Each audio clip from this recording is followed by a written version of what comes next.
Welcome back to Toni Farmer's Garden, the podcast. I'm talking to Don Leonard again this week. He's worked on the inside of Kraft, PepsiCo, Taco Bell, ConAgra, and Power Bar.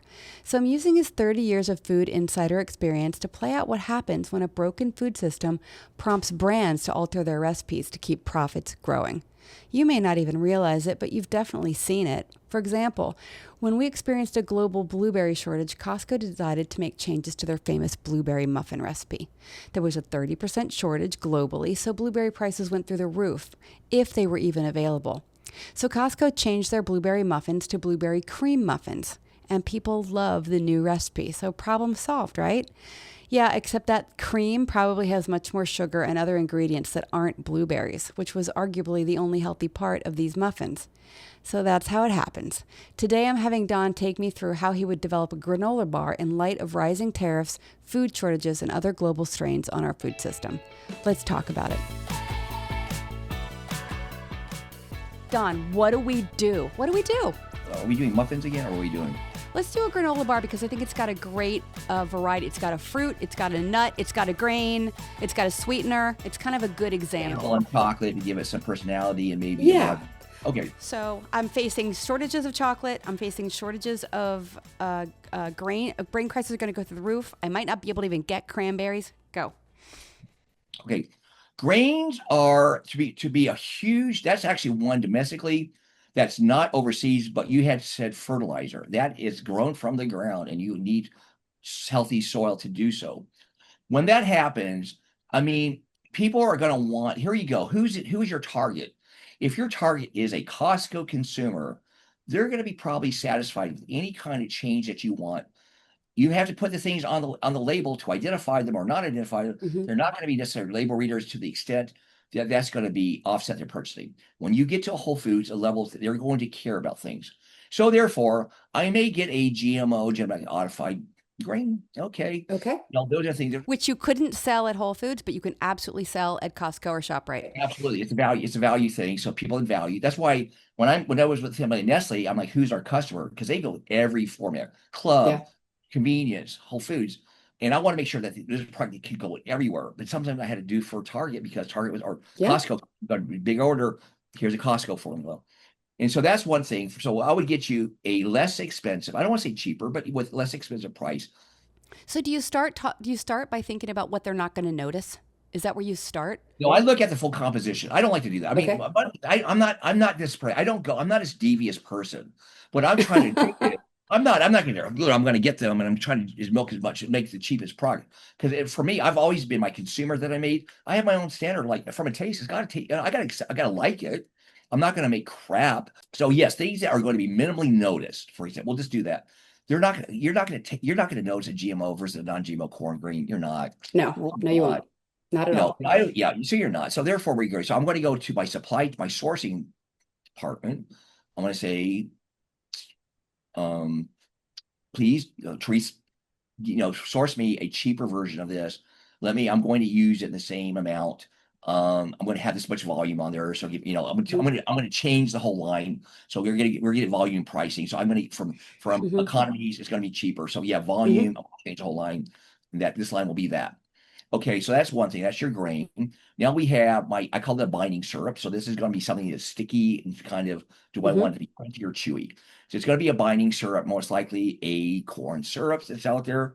If I start off not a corn syrup, I may come back down to a level, but not high fructose. Maybe somebody will give me grace on corn syrup.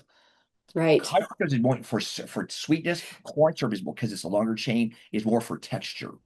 Because people are flipping over packages and looking for high fructose corn syrup, even in Costco sometimes, like Whole Foods, 100%. But now consumers are paying attention.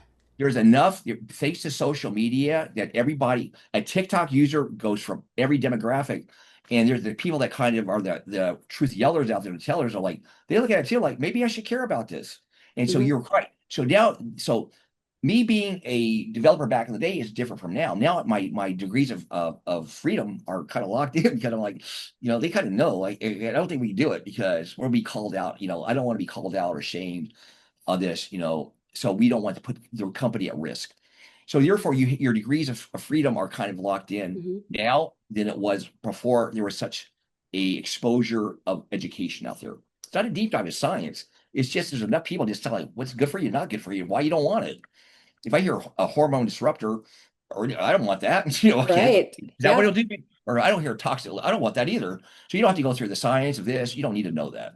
You just need to know how's it going to impact you now and in the future for you and your kids. So I think people are about that. So we go for nuts. Nuts are sort of interesting. Like you said, nuts, your exotic nuts come from Brazil, they come South Hmm. America, Turkey. Hazelnuts come from Turkey. They're always expensive. We could never grow enough in the United States to meet demand. We have to import the vast majority When of I them. developed a nut product, very rarely, somebody asked me to do a hazelnut one time, and I did it because we can get hazelnuts in Oregon, Hmm. and Northern California. So I'm not worried about the supply there. Okay. We said that we're going to cocoa and chocolate. Cocoa, chocolate are grown they're tropical, they're grown in the tropics. And chocolate is in trouble. Chocolate is deeply, deeply threatened by climate change. We're going to lose it in the next. Also the chocolate is grown in areas where um I always work about what's like wars, like if there's a civil war going on, I cannot get it from Hmm. same with coffee and vanilla. They're all grown in the band of Yep. around the world. Equator, yeah. And therefore they're not just grown in like, where tobacco is. And they require particular soil, they require a particular altitude, a certain amount of sunlight and shade. They're picky, picky products, and we're losing that climate. So, I mean, I'm just talking. How they were harvested by human Mhm. beings. And a lot of slave labor, a lot of children. I'm going to throw this out there. When I got chocolate, because Nestle, I work for Nestle, what do they make? A lot of confections. I got a chocolate speck on there. And in the spec, I'm allowed for a certain thing called foreign material or infestation. I'm allowed for infestation, believe it or not. I'm allowed so many things because you're just going to get a spider in there because it's dirty. You cannot Yeah. process, clean, wash it. I got it because I cannot reject the load of chocolate if I say Yep. it's clearly clean of spider parts. People were telling me, I would hear people going, my buyers that would go travel around, like, I have a friend who's losing her mind right now when she's listening to this. And I'm sure there's a lot of listeners like, wait a minute, what's in my chocolate? It's getting ground up. You're never going to know. And there's probably lots of bug parts in there. we'll go to tomatoes too. So somebody was going to, so it was a chocolate or coffee, and they're at the growing field where they're actually pulling it off and just putting some mental processing to kind of particle size reduce the volume. And you would find in these areas, you could find a finger and not a thumb. Oh, good Lord, Don. Yeah, I mean, just through hand process. I'm not to be, but you would not accept it. But it's like these were stories that were told there. I don't know how it made through. It never made it what they call the C of A, the certificate of COA of analysis. But you have on your specification in order for you to accept it, Yeah, a you have. limit. Yeah, so they call so much foreign material, you have to have it, Yeah. or if you break the load, then you don't get it. You don't you've self eliminated on supply. So everybody says, okay, we'll be okay if there's just this much. Nobody's going to know. And so these are the things. So for chocolate, I don't want to answer going back to the first example.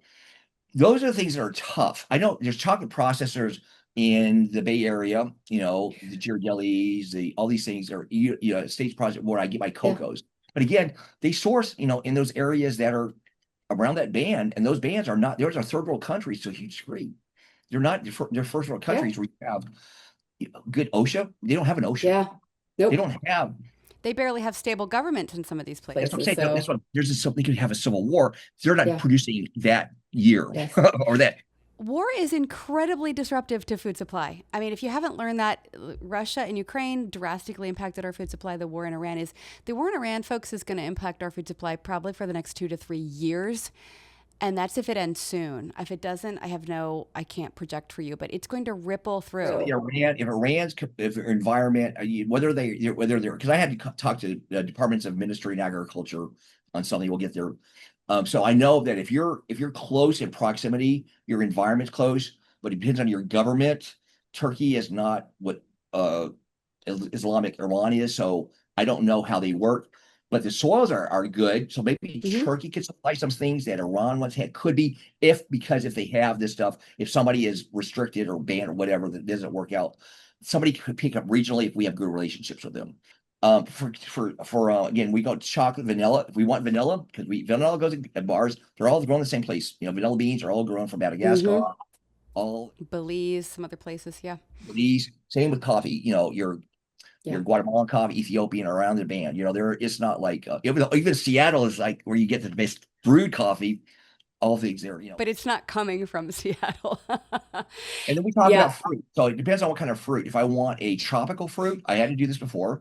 I made a power bar with fruit in it. So I had blueberries, Hmm. and I buy blueberries I got from domestic sources that were where blueberries are grown, whatever they're in plentiful stuff they're harvested. So this was tropical. It was a tropical blend. It was tropical. It was a great taste, wonderful product. I love this. I did such a good job on this. I'm going to pat myself on the back. It tested very well. So the things were mango, pineapple, Hmm. and mango, pineapple, guava. Guava, Yeah. Where are they grown? papaya. Where are they? Papaya. Okay. Where are they grown? Not in Florida.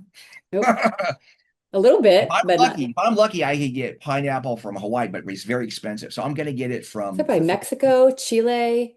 Philippines. Okay, somewhere there. Yeah. My what was the one that was the papaya and mango? Mango. I had to tell the supplier the volume I needed so he could tell the grower to grow it so that, I can't say run it sooner if we pay you more. No, nature doesn't work. 9 months, the thing will come and we Mm. can harvest it. Now I want it dice size because it has to go on my bar. So I bought all these things finished goods. So the product ran for a year and a half. You know what? We don't want the market said we're not going to do it anymore. So the manufacturer, the supplier says, what are you gonna do with all these diced pineapples that you said to make? I don't know. Can you sell it?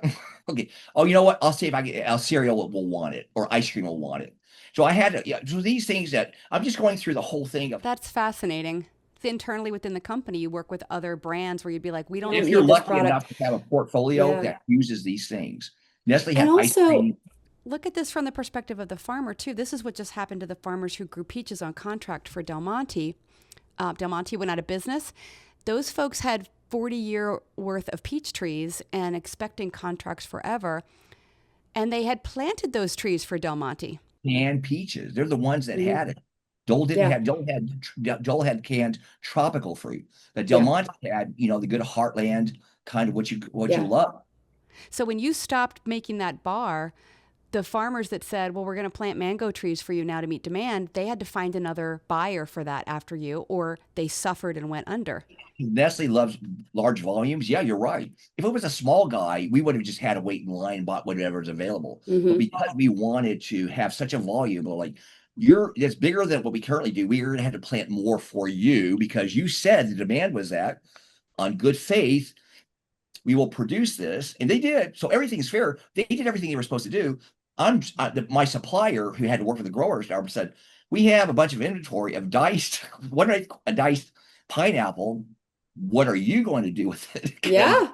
it's contractually, you own it. And suddenly there's apple pie ice cream in the ice cream container. So, yeah. Tropical Captain Crunch or something. Greek yogurt with tropical fruit, now with tropical fruit. Yeah, so sometimes that product we launch because we have an ingredient that we have to use through limited Yeah, time for market sure. test.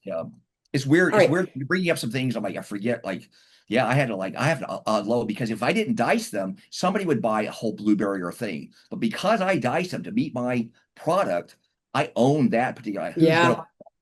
Yep. Maybe I could go to a trail mix. Maybe we should make trail mix. It's just a bunch Yeah. of stuff in a bag. Yeah. Who can we get to dehydrate them all or freeze them or preserve them? All right. So I'm going to put the squeeze on you now. So it's 2026. You're managing this product or you're working for me as I manage this product and prices are going to go up. How do I manage if you've done, and if you haven't done this, that's okay. We can skip it. But consumers don't have the threshold to continue to pay more. These ingredients are going to cost us more. My pecans are going to cost more. The grains are going to cost more. I'm not even sure I can get the blueberries for the granola bar. How does marketing enter in? How do you get people to what's the increase you can tolerate? What can people expect? This is good because there's a pyramid, not pyramid, there's a hierarchy of what you do. One is what you can do with keeping everything beautiful. Don't touch a thing, but we have to touch everything. Okay, what can we do with the ingredients that we can get a cheaper version of that ingredient without doing anything? If that can, is there a substitute for that ingredient? Great. If not, we're in a year. can we shrink it a little? Yes. We call it Just a little shrinkflation. bit. That you won't know if we do a little bit, that you won't know it's you have to say your net weight on there, and you have a rack. A rack is a reference amount commonly consumed, RACC, so that your nutrition facts will not change because everything is based on the rack. It's just your serving size. You may have gotten 2 servings for a Snickers bar. Now you get 1.25 servings per se, Mm-hmm. something like that. But if you're not going to sit there and look at the boring nutrition facts panel that's in black and white and like lines, Right. you're not going to care because I'm hungry for Snickers. I just want it right now.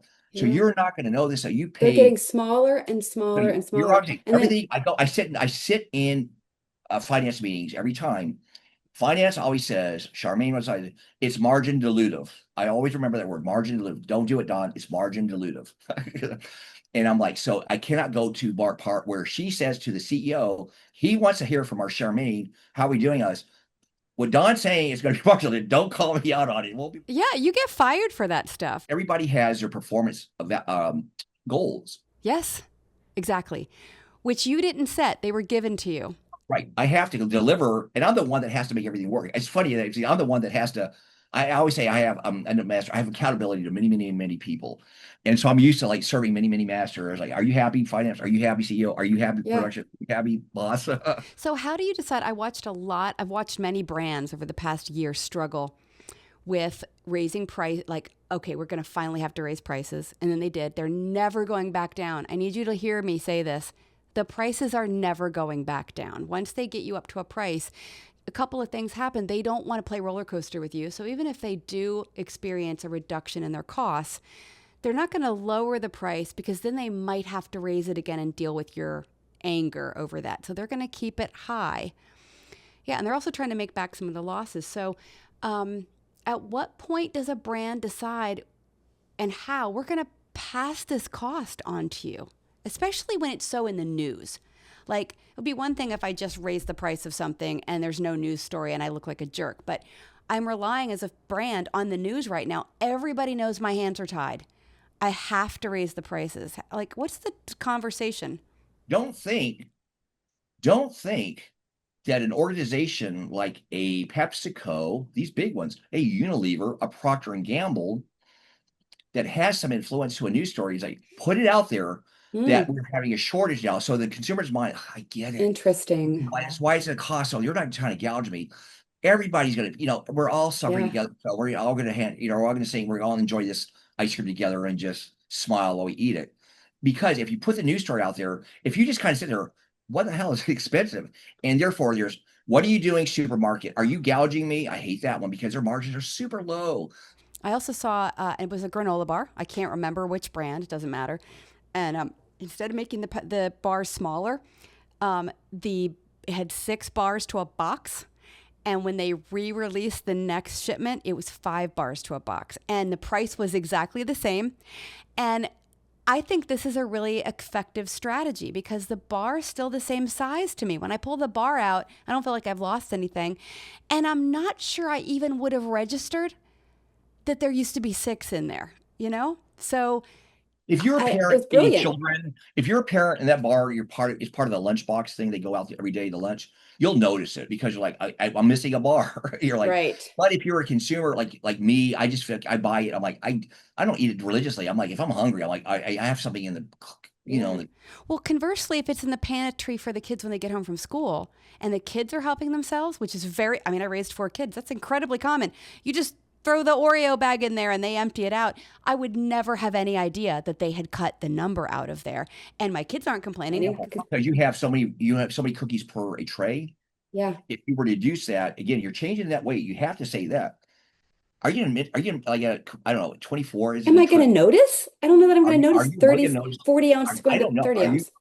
I'm not that consumer, but I guess they're thinking that consumer's not going to notice. So I guess they said, we'll take that chance.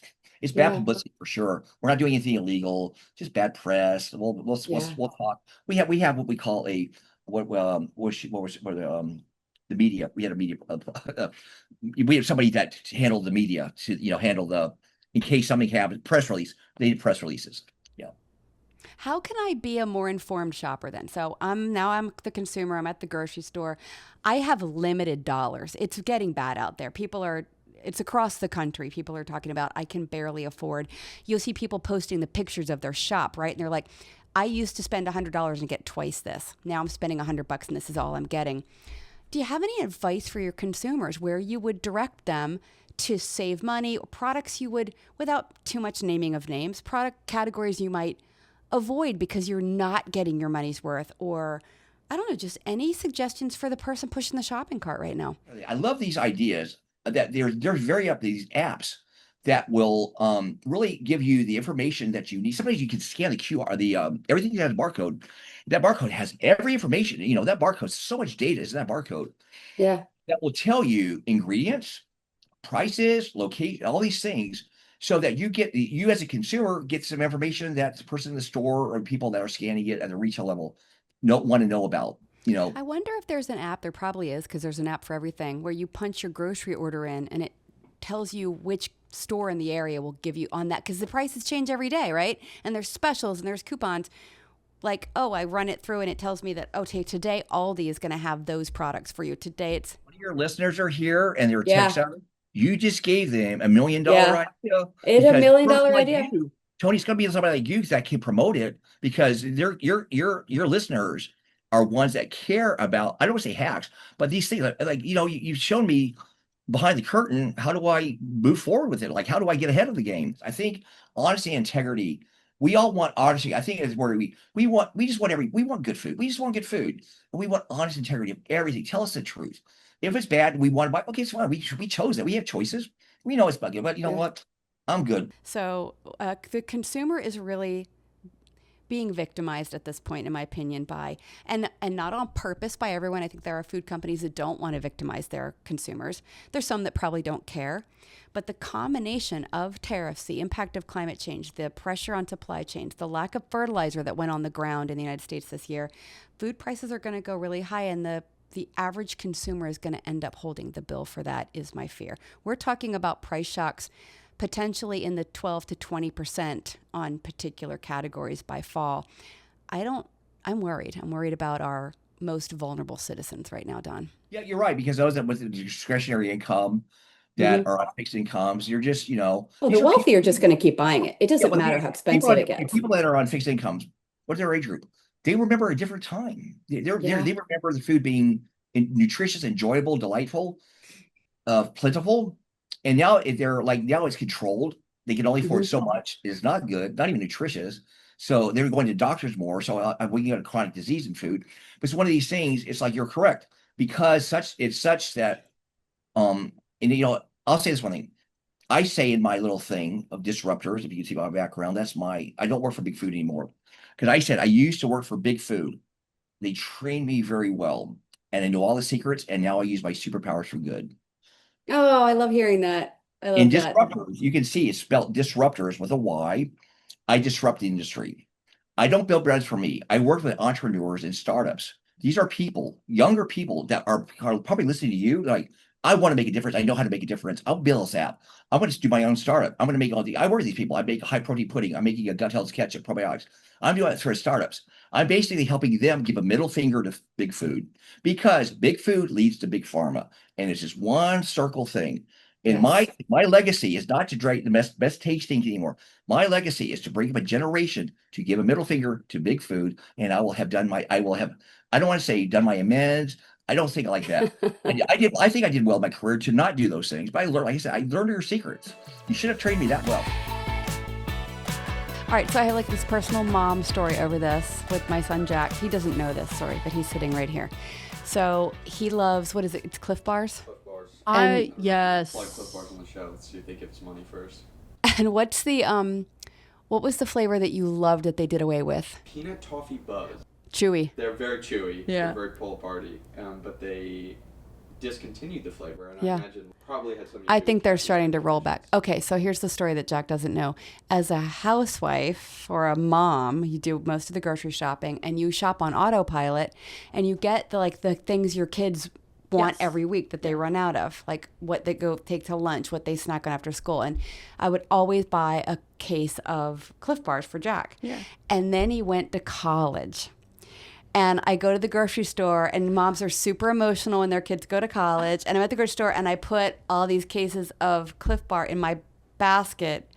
And then I had to take them back out and put it back on the shelf because he was gone. That's so sad. It took me a while to stop putting Cliff Bars. Probably had to go through that 4 times. I probably did. That's so sad. Yeah, but Did you buy them in college for yourself? I did. I would buy them often if I was in like a 7-Eleven or Just Wawa, buy one at a you know, time? Like a long day. I was going I to think I work. dropped some off You occasionally. would occasionally drop them off, and those would get through pretty nice. quick. So, but those are still, granola bars they take up huge shelf space. And that's, I mean, I'm older than both of you, so that wasn't a thing. There was no aisle of granola bars. Did you have granola bars?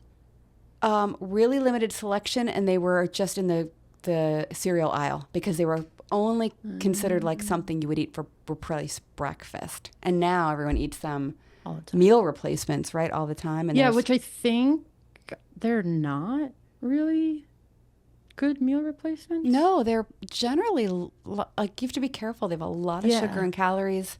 Some have a lot of fat. Yeah. And now, like based on the conversation we just had with Don, they are replacing ingredients like so commonly. That, I think, is why I stopped eating them. Especially with Cliff Bar, actually, weirdly enough. I used to eat Cliff Bars all the time because they're sugary and they have, or maybe it was the sugar. I feel like it was either the sugar or the fat. Plus, they're not high in fiber, and the protein wasn't like incredible. They're not high in fiber. I basically one day just looked at the nutrition facts and I was Yeah. like, oh, It never is- mind. I had the same thing. Yeah. Where I was eating tons of them, and I thought, I'm being healthy. Yes, Yeah. exactly. Great. You know, Yes. like daily Yeah. thing, This is my swim meat snack. It It's is- going to give me so much energy to No, go here's swim. the reality. basically can't. They are a candy bar Yeah. with a vitamin in them. Totally. Yeah. What's You the know. vitamin? If they put multivitamin, right? Oh. So you can look on the back and they can call it healthy, and it will have a list of all the vitamins, Yes. which basically is like they throw multivitamin ingredients in there. But they tend to have like 2 grams of fiber, which is Right. not enough at all No. for meal replacement, No. and a lot of sugar. So much sugar. I think it was also, I read the ingredient list. And whatever ingredient was like, sugar was like second. And I was just like, come on. Yeah. I know I don't want this because I've literally said this to you and you were like, we don't want that. And I was like, that's a really good point. But I just want a pill. It has Famous last words. everything I need Just want a pill. to pop. Because, well, that's what's especially And then now- what? And then you just eat whatever you want, or what's the Like- thinking? Not whatever I want. Here's the thing. I don't have a big sweet tooth. I don't eat that much sugar. That's not true. I don't eat that much. Find a liar. I don't eat that much sweet sugar. I eat sugar in like fried stuff and stuff Oh, like yeah. that. Yeah. That's my like Sure. cheat day thing. I love fried stuff. exactly. I mean, that's I have It's to so good. be very careful. So like even on days when I am like, okay, I don't feel like treating myself to anything. I'm just going to eat for the sake of eating. I have trouble getting all of the nutrients that I need in a day. Absolutely. Because it's just so much. That's a whole discussion, actually. Yeah. Even if I had a pill that was like half of the nutrients I need in a day. Yes. So that way it doesn't matter. They're working on that stuff, but Yeah, I no, always worry I about don't actually want it because Yeah. that really will freak me out. It'll just be like this feeling of like, no, that's not supposed to. No, and I don't think we are, because here's the thing. I think there's so much about our food we still don't understand. So if you could have half of a sweet potato, or you could have the vitamins we think are in a sweet potato Right. and the fiber and the whatever, you're probably missing you're missing something. probiotics, you're missing like probably a bunch of other things we haven't even understood yet about, right? How it aids in our digestion and all that other Right. stuff. So The microbiome. yeah, so we're always looking for a magic trick, always. Because the reality is it's hard to eat a well-balanced diet every day. It's hard. Oh my God. I can get on my, I can put my tinfoil hat on now. Okay. No, it's not really, it's not a conspiracy theory. It's just I always talk about the, like the way that people talk about the gig economy. And I'm like, it's there's the gig economy, but they're all replacing jobs that wives in the 50s and 60s did. Yeah. And now that women are becoming more independent, it's like, well, someone needs to do this because it's the only way that these men were able to like live their lives. Yeah. And so now we're going to pay someone to do it. And so like I am single. And so it's like, okay, so I have to, which disclaimer, my life is great and my life is so easy compared to a lot of people. So I'm not complaining. At the same time, I have to work, pay my bills, figure out my budget, go food, decide what I want to eat, go food shopping, make sure I get it all, Prep it, cook it, eat clean it, clean up after it, keep my apartment clean, make sure I go to the gym, make sure I go to my doctor's appointments, do my laundry, all this stuff. And it's like, that's a lot of stuff to take care of. Yeah. And I don't want to not do it. I just wish we were all a little more realistic about like, that's a big undertaking. And like, and if my husband was standing in the room right now, he would tell you, like most men who had a career, he could not have had that career without me. I raised our children. Exactly. I kept the house. You had kids into that? I paid the bills. That's just me. Shopped. I actually balanced our budget, like small, like the household budget. Yeah. And so he could just focus on work. And yeah, and that's not compensated. Not only is it not compensated, it's kind of like viewed as like, well, yeah, you know, you're just fill in the blank, just a housewife, just a whatever. No, to the degree that the trad wife thing exists again, there is truth to society functions better when there is a person, whether it's a husband or wife or one of two wives or whatever, focused on the household. Better for the environment, better for health. You know, like recycling can happen more routinely. Well, yeah, that too. There's stuff like that where it's just, or like even, honestly, even stuff as simple as like, it's easier to not buy from Amazon if you actually have time to find where to get things and go get them. And like, when you're shopping small, a lot of times you have to go to a lot of different stores because there's no like Walmart of shopping small. So you just need the time to do that. And then if you aren't in a city, you tack on another like 30 minutes to that because you need to drive to wherever these places are. Oh, let's give a free plug to this account called Little Blue Cart. Love it. So they're a startup. They're still pretty small, but their whole thing is we want to be the Amazon of shopping small. It's kind of like a combination between Etsy and Amazon. Nice. So right now I went on there and looked, and it's not anywhere near as searchable as the functionality of Amazon at all.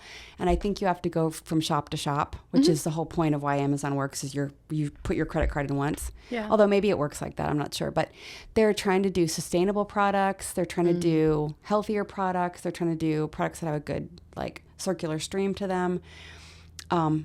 Not as much plastic and garbage. So I'm rooting for them. Yeah. I'm rooting for them. I'd love to see them blow up and be really successful. Right. Also, women run. Just saying. Love it. All that to say, if we lean towards that, there won't be random ingredients in our granola bars. Well, we're going to start making our own granola bars, aren't we? Yes, that too. Yes. We need to name it. Yes, Toni's Garden Granola Bars. That's coming next to a Wawa near you. Thanks for listening, everybody. We'll see you in 2 weeks.